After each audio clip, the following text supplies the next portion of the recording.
With the college basketball season wrapping up, I thought that this would be a good time to put out a 2-round mock draft based off my own rankings and opinions on what teams may do in this upcoming draft. A lot of people think that this is an exceptionally weak draft class. I think that it is lacking a little bit in superstar potential, especially towards the top, but I think that kind of makes it more fun because, in my opinion, teams are going to be drafting a little bit more based off of need rather than, best player available. After watching this video, be sure to check out our website. I'll have a link to it in the description below. I update mock drafts weekly, update player rankings weekly. I have player breakdowns for every prospect on my board, which will include player comparisons. All of that's just kind of based off my own opinion. But with all that being said, let's go ahead and get started with the draft. With the first pick, I have the Wizards selecting Alex Sarr. Sarr, in my opinion, does have the highest ceiling in this class, and the Wizards are in a position to really draft whatever position they think offers the best prospect. And Alex Sarr, with his defensive versatility, overall athleticism, and just untapped potential, I do think he's the best option to go number one for almost any team in this draft. With the second pick, I have the Pistons taking Ron Holland. Ron Holland is an awesome defensive prospect, super versatile, super athletic, great wingspan. His offensive game is still a little bit raw, but I think that, giving this a little bit of time to develop could really help him realize his full potential.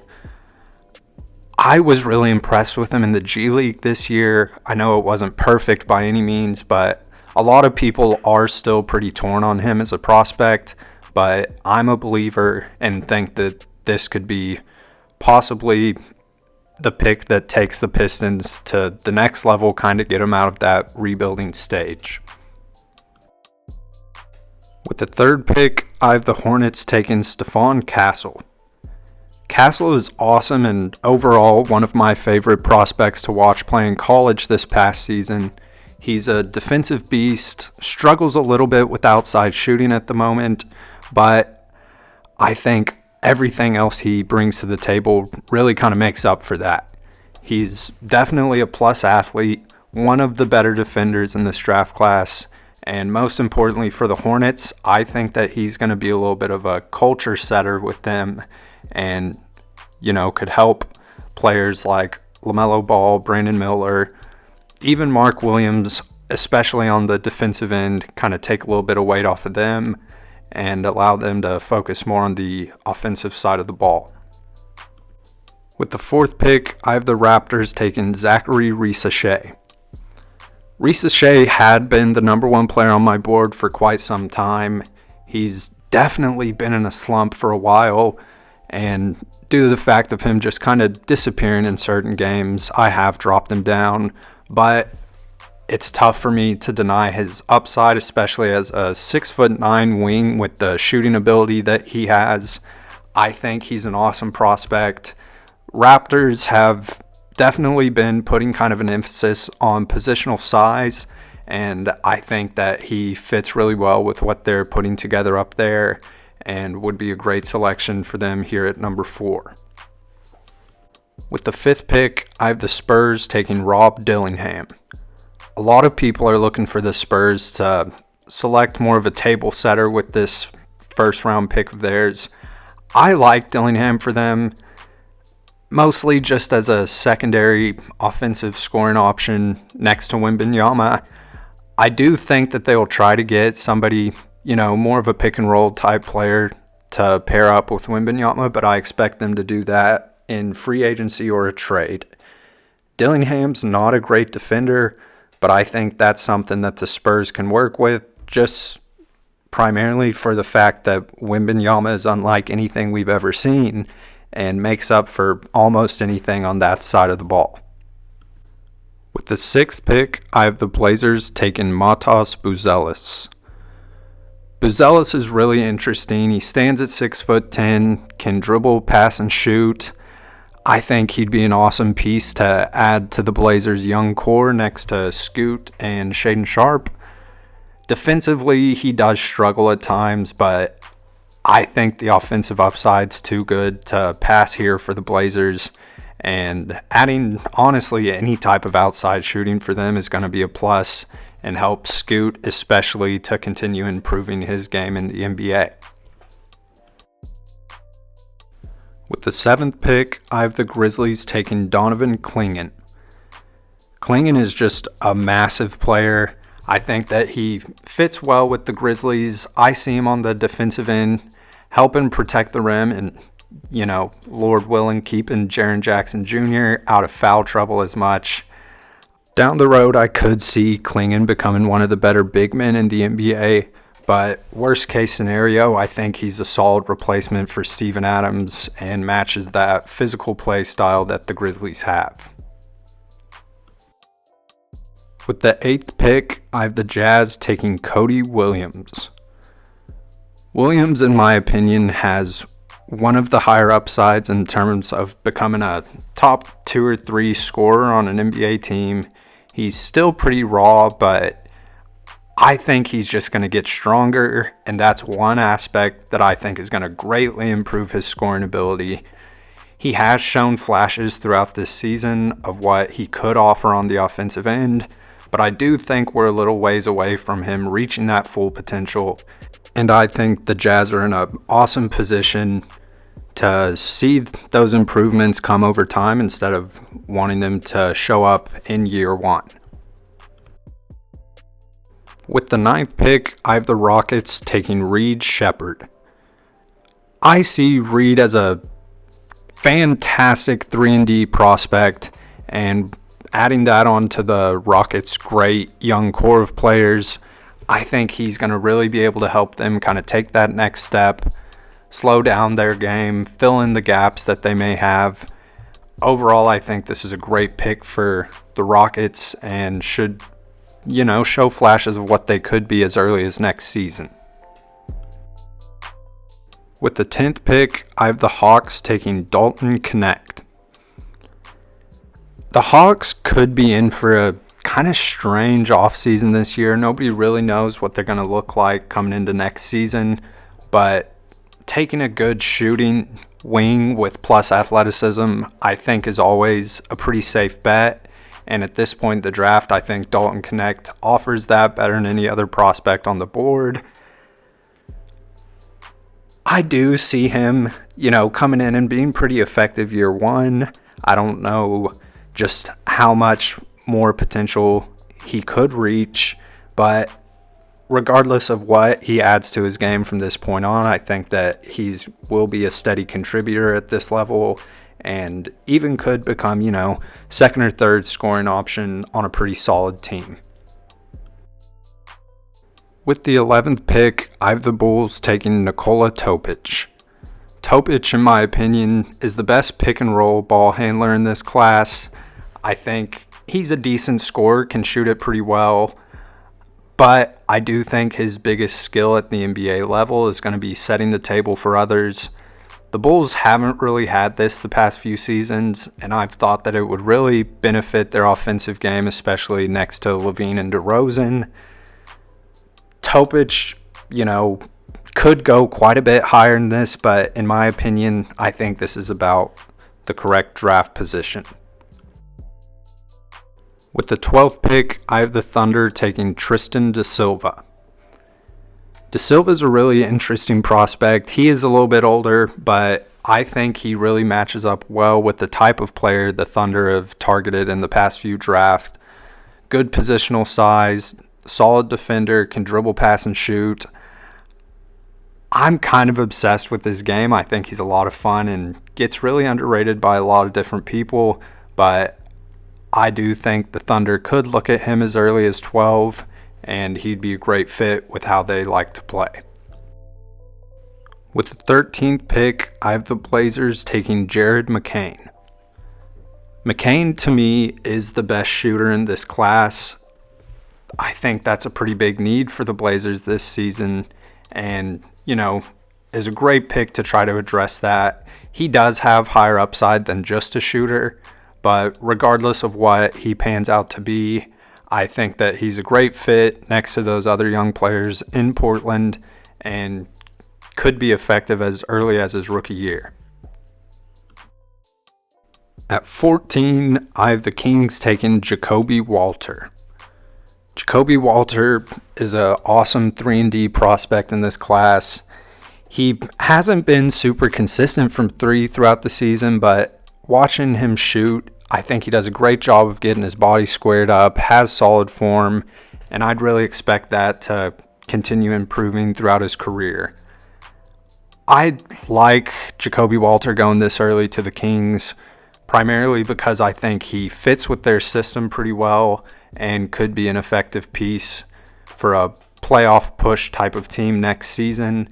And I think that this would be a great selection here if he did make it down to 14 for the Kings. At 15, I have the Sixers taking Isaiah Collier. I like Collier's fit with the Sixers here, pairing up with Maxey in the backcourt, kind of in the hopes of him becoming a third scoring option next to Maxey and Embiid. He doesn't offer just a ton on defense at the moment, but I do think he has the physical tools to improve in that area and eventually could challenge for that starting spot at the shooting guard next to Maxey. At 16, I have the Heat taking Devin Carter. I really think Devin Carter fits the Heat culture to a T, even if the offensive game never really gets rounded out as well as you may like. I think the defensive aspect of his game is really going to be beneficial, especially with the Heat guarding more perimeter-oriented players, applying full-court pressure, that type of stuff. I'm a big fan of Devin Carter, and even though he is a little bit older as well, I think that getting him at 16 is definitely high value for this type of player. At 17, I have the Raptors taking Zach Edey. Edey is one that pretty obviously a lot of people are torn on, just how high he'll go and how effective he'll be in the NBA. I really don't think Edey's mobility is all that different from Jonas Valanciunas. Even at the next level in the NBA, if he gets positioned down on the block, I don't think there are a ton of players who can stop him. And whether or not he becomes a starter, I don't think is all that important, because having a player this size, this dominant, coming off the bench serves as a great 15 to 20 minute a night player who I really don't think lacks a lot of skills to be a solid interior defender even at the NBA level. At 18, I have the Pelicans taking Yves Missi. Missy's a super athletic big man who I really think would be a good fit with New Orleans and their attempts to get out and transition a little more, push the pace with Zion playing next to him at the 4. He's still pretty raw. A lot of people do believe in him improving his shooting ability. I don't believe as much, but I also don't think that that is a must for him just for what else he offers while on the court. At 19, I have the Pelicans taking Tyler Kolek. Kolek is a pretty stereotypical point guard. He passes well, shoots decently. I think he's a little bit of an underrated defender, and I will probably look wrong about that, especially early on in the NBA. But I think his ability to find open teammates is really going to help the Pelicans, especially if they put him in pick and rolls with Zion. At 20, I have the Knicks taking Kyle Filipowski. I think that Flip has a really well-rounded game for a big man, and adding him onto the Knicks roster, I think his ability to help space the court a little bit for them would really improve their offensive game all around, especially for players like Julius Randle who need a little bit more space to get going downhill. I don't think Filipowski necessarily has a real high ceiling, but just what he does as of today, I think, is going to be really beneficial for a team like the Knicks. With the 21st pick, I have the Magic taking DaRon Holmes. I think that Holmes is one of the more underrated big men in this class. He does a little bit of everything, has good athleticism, solid feet on the defensive end. I believe in his ability to improve his jump shot and be able to space the floor a little bit more at the next level. Adding this type of big man to this Magic roster, I think, would really help improve almost every aspect of their young players that they currently have, and could help them make a playoff push and, hopefully win a series or two as early as next season.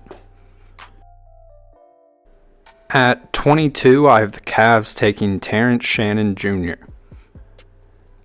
With the uncertainty of what's going to happen with Donovan Mitchell this offseason, I think adding Terrence Shannon to this roster really raises the floor of the offensive end, especially as early as next season, and pairing up a decent shooter and good athlete with Darius Garland and Evan Mobley, I think could be real promising going forward, and really raises the ceiling of the Cavs as a playoff contender, especially looking at the offensive side of the ball.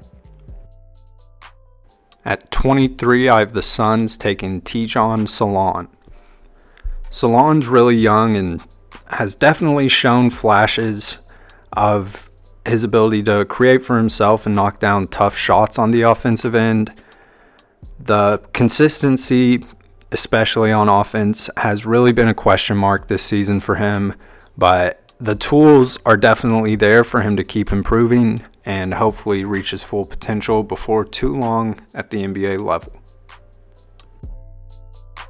At 24, I have the Bucks taking Colin Murray-Boyles. This is a freshman who surprised a lot of people this season. He's high energy, has a high motor, long arms, overall a great defensive prospect. He's a little bit undersized, but I think pairing him up with players like Brook Lopez and even Giannis, I think is really going to help his impact on the defensive end, and hopefully he'll be able to add more to his offensive game and help these Bucks going forward. At 25, I have the Knicks taking Kevin McCullough Jr. I'm a big fan of Kevin McCullough's offensive game. He does a little bit of everything. I think for the Knicks, adding another shooter with the potential shot creation that he could offer, I think would be real smart for them.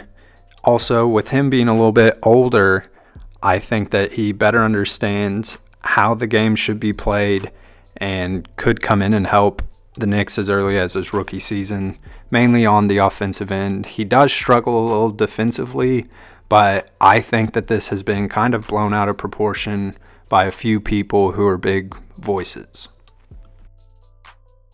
At 26, I have the Wizards selecting Hunter Sallis. I'm a big fan of Sallis's self-creation and overall offensive game. He's a 3-level scorer with decent size for his position. The Wizards can really do anything they want in this draft, but I think having him sit for a little bit behind a player like Jordan Poole could really help expand that offensive creation I'd mentioned and hopefully tap into more of what he has to offer, primarily just on the offensive side of the ball. At 27, I have the Jazz taking Tyler Smith. Smith offers a lot in terms of what he can do on the offensive side of the ball. He's a decent shooter, and I think he can improve in that ability. Defensively is really where the question marks lie. He doesn't have great feet or hips, can't switch very well, but I do think if he's able to round that out, he can become a real valuable player with what he already does have figured out on the offensive side of the ball. At 28, I have the Timberwolves taking Ryan Dunn. Ryan Dunn is basically the complete opposite of what I was just saying about Tyler Smith. He's one of the better defenders in this whole class, super versatile. I think that he could develop into being able to guard 1 through 5 at the NBA level, but offensively, he doesn't really have much other than being a cutter or a play finisher on the inside. Regardless, I think this is a great pickup at 28 for the Timberwolves and should be an effective player as early as year 1 for them. At 29, I have the Nuggets taking Oso Ighodaro. I think Ighodaro offers a lot on the offensive end, really similar to how Aaron Gordon plays. If nothing else, I think he's a great lob threat, play finishing tool for Nikola Jokic, and if he were to fall down to 29, I think he'd be a great fit in Denver, primarily for what he offers on the offensive side of the ball. At 30, I have the Celtics taking Jamal Shead. I'm a big fan of Shead. I think he's one of the better guard defenders in this class. On offense, he does offer a little bit of everything, not great at anything in particular, but I think with the Celtics, his ability to drive and kick out to primary scorers for them like Jaylen Brown or Jason Tatum would be really beneficial, and I think could affect the game as early as his rookie year. At 31, I have the Raptors taking Tyon Grant-Foster. With great size for his position at 6'7", he also has awesome athleticism, ability to score in transition, attack the lane, or score from outside. I think he's a really well-rounded prospect, does have a little bit of room to improve for sure, but I think getting him in the second round would be definitely a win for the Raptors. At 32, I have the Jazz taking Mark Sears. Sears is definitely a little undersized, but he does a great job of controlling the pace of the game, and especially for undersized guards, I think it's real important to play off of 2 feet instead of attacking off of just 1, and I think Mark Sears does this just about as well as anybody and should use this to help him continue his good scoring at the NBA level. At 33, I have the Spurs taking Juan Nunez. Nunez is just a remarkable passer. I think he's a lot closer to what most fans are expecting the Spurs to look for in this class. He's not a great defender, doesn't have great physical attributes, but you can tell he reads the game easily. And if he's able to bring this over to the NBA, I think would be potentially a fantastic fit next to players like Wembanyama. At 34, I have the Blazers taking Khalil Ware. Ware has awesome potential for a big man in the NBA. He does a little bit of everything, moves well up and down the court, can stretch the floor, and finish lobs on the inside.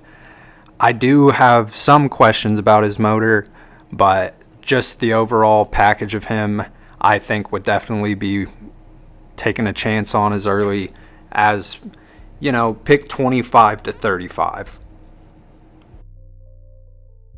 At 35, I have the Bucks taking Jalen Tyson. Tyson has a really well-rounded and honestly really well-developed game already.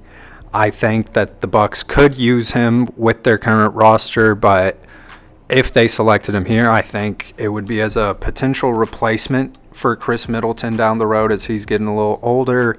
But being able to learn off a player like Middleton, I think would be awesome for Tyson for the first couple seasons of his NBA career. At 36, I have the Pacers taking Bobby Klintman. Klintman is still definitely a pretty raw prospect, but his ceiling for a player of his size is unquestionable watching him play. He has a high motor, runs the court well, does a little bit of everything, but will definitely need to improve his consistency going forward.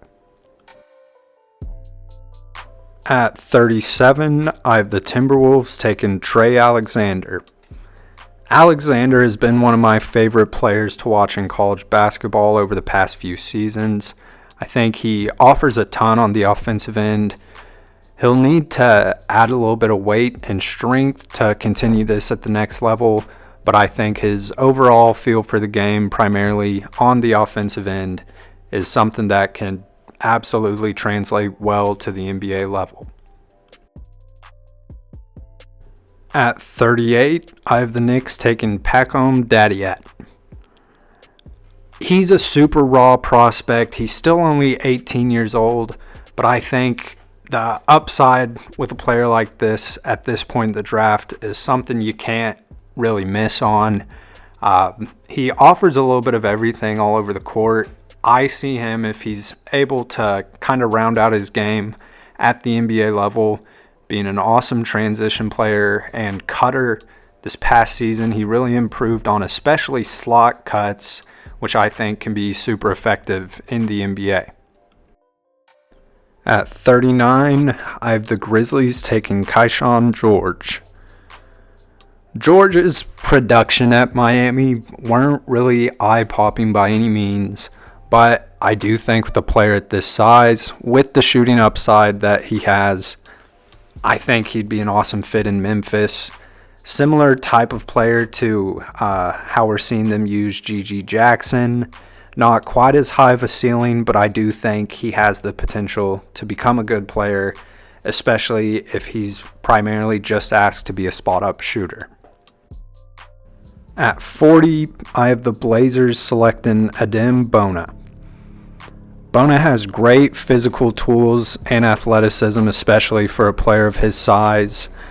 I think that he's going to become a real solid rim defender at the NBA level, and I think that this would fit well with what they're trying to build in Portland, regardless of what happens going forward with younger centers they have like DeAndre Ayton. At 41, I have the Sixers taking Dylan Jones. Jones is a bit of a tweener, and will be interesting to see how he's played positionally in the NBA, but I think his ability to score, rebound, and to play make for others is something that NBA teams will definitely be interested in. I could see him going in the first round, but I think it's more realistic that he falls to, early to mid second. At 42, I have the Hornets taking Melvin Ajinka. Ajinka's a really solid athlete and shooter with good positional size at 6'8". My biggest question for him is his overall feel for the game. He struggles at times playing off ball with positioning. He does have flashes where he finds open looks for himself, gets to the open spot, but that's something I think that will definitely need to improve, especially at the next level. At 43, I have the Rockets taking Bub Carrington. Carrington, in his freshman season at Pitt, has shown his ability to do a little bit of everything. He actually started his college career with a triple-double. I think his overall feel for the game and playmaking ability is his strong suit, but he's shown flashes of being able to score really well.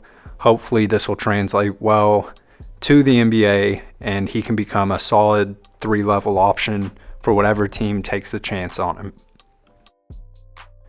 At 44, I have the 76ers selecting nobody because they got in trouble for tampering, and this pick has been forfeited. At 45, I have the Heat taking Harrison Ingram. Ingram, I think, will translate well to a 3-and-D type player who, in my opinion, could be an effective either a 3 or a 4 at the next level.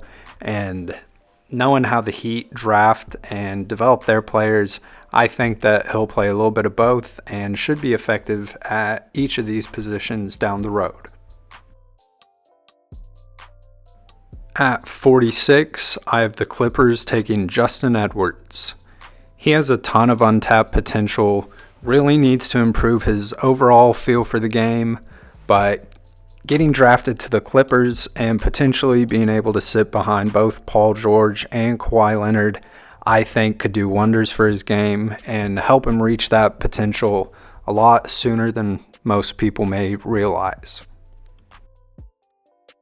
At 47, I have the Kings taking Kwame Evans. Kwame Evans, still a pretty young and unpolished prospect with obvious 3-and-D potential. I think the Kings would be hoping to develop him sitting behind a player like Sabonis to eventually become a similar play style of big to Sabonis, obviously minus some of the passing ability, but still could be a great pickup for them this late in the draft for sure. At 48, I have the Spurs taking Baylor Scheierman. Scheierman is one of the better shooters in this class, and I think if he was still available for the Spurs at this pick, I think it'd be a no-brainer for them. He does more than shoot, but I think when in the NBA, that's going to be what he's asked to do and what he's able to excel at. At 49, I have the Magic taking Montas Rupstavicius. This is a player with higher upside than I think a lot of people may give him credit for. He's able to do a little bit of everything, has great feel for the game, is definitely a solid catch and shoot player. As far as self-creation goes, he'll need to improve a little bit, but I think the Magic have enough talent on their roster at this point to buy him that time to hopefully reach his full potential. At 50, I have the Pistons taking DJ Wagner. I think Wagner's a little bit more unpolished than some people have given him credit for, but his offensive skill set is pretty undeniable. I think he has awesome upside, and if the Pistons were able to grab him here at 50, I think that would be extremely good value for a pick this low. At 51, I have the Pacers taking Trevon Brazile.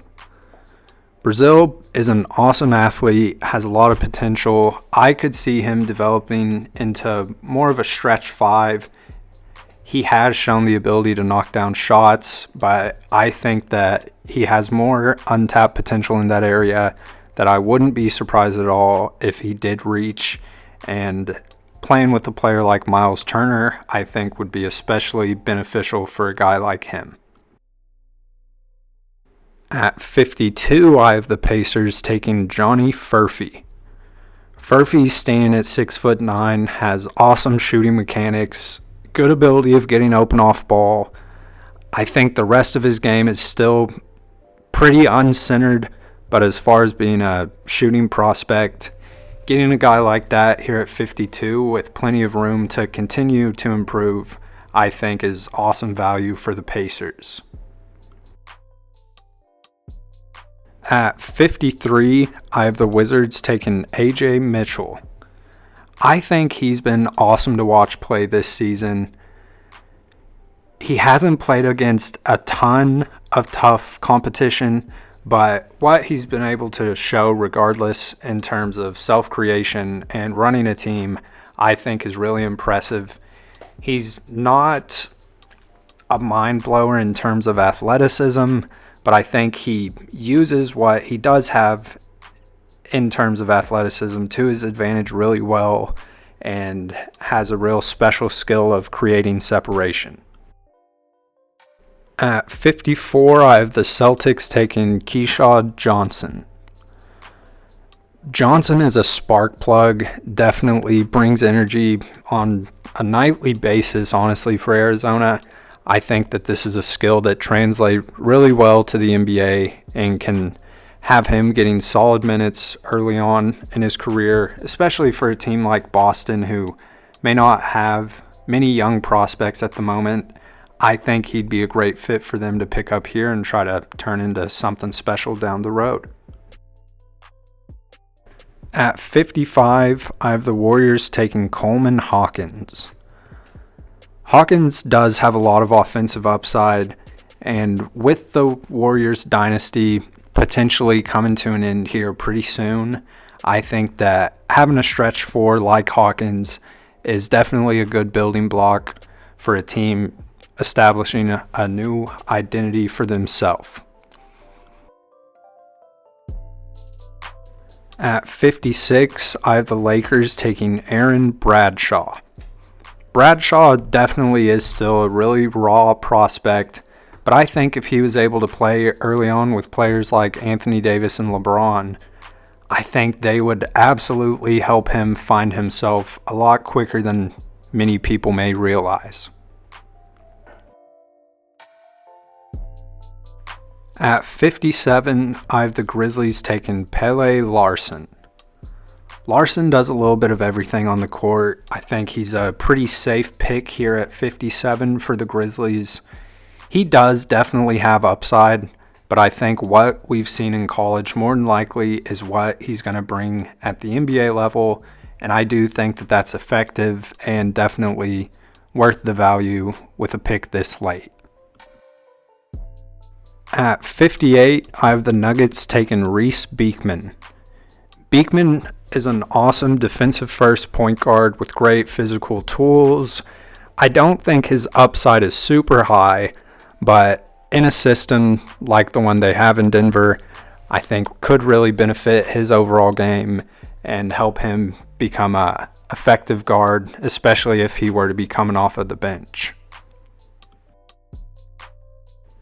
At 59, I have the Phoenix Suns also selecting nobody because their pick was forfeited. With the 60th pick, I have the Mavericks taking Milan Momcilovic. This is a guy who I have felt like all season hasn't gotten enough credit as a one-and-done prospect. I've been really impressed with his ability to knock down shots. He's definitely more of a streaky player, but whenever he is hot, he's tough to stop, has great size, and that has absolutely helped him with his self-creation. And that's going to wrap up this mock draft. Be sure to like, comment, and subscribe. As I mentioned at the start of this video, be sure to check out our website. I know I didn't really go too in-depth on any of these prospects, but I do have breakdowns on each and every one of them. I'll post a link to it down in the description below. Be sure to check that out. Let me know anything you'd like to see in the future or your opinions on the draft. But this has been Jace. Thanks for watching Plus Basketball.